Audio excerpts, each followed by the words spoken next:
The question I get the most is this: how do I actually prevent condensation in a container? Or even better, can you control the dew point? And the answer is yes, you can. I'm Andy and I know containers. Born and raised in Germany, now here in Australia to help you make better container decisions.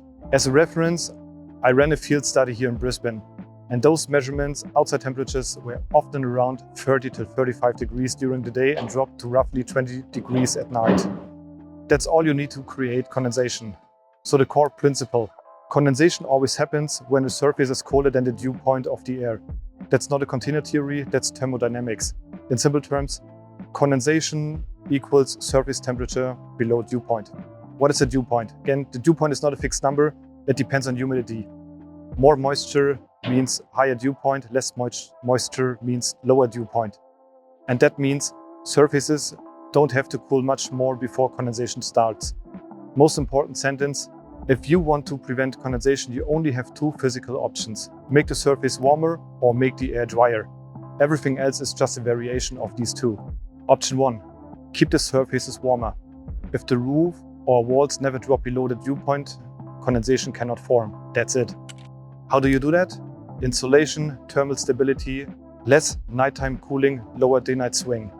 In our Brisbane data, the insulated reefer showed daily temperature swings of only 3 to 12 Kelvin, with humidity variation of roughly 10 to 22%. That is a completely different system compared to uninsulated steel. That's why insulated containers behave so differently.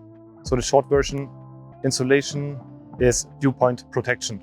Option 2, dry the air. So the second option is lowering the dew point. And you do that by drying the air. That means ventilation, dehumidifiers, reducing moisture sources, not storing wet goods.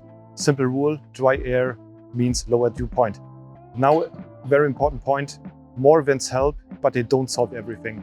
Ventilation helps with airflow and drying during the day, but it does not change how fast steel cools at night, and it does not reduce solar heat load. So ventilation changes humidity behavior and cool down, not peak heat. So there is also a critical combination.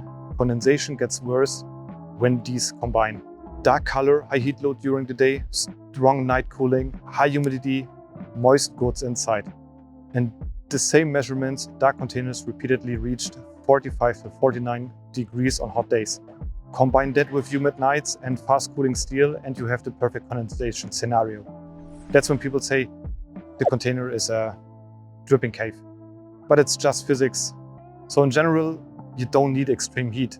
25 to 30 degrees during the day and 10 to 15 at night, that's enough. Same physics, different scale. If you want to reduce condensation, reduce heat load through a light color, stabilize temperature through insulation, reduce humidity through ventilation or dehumidifier, avoid wet goods, create airflow inside.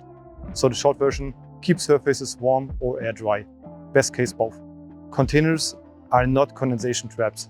They just react honestly to the weather. If this helped you, leave a like and subscribe. If you're planning a container project, start with the quiz on shipping-containers.com.au. See you in the next one.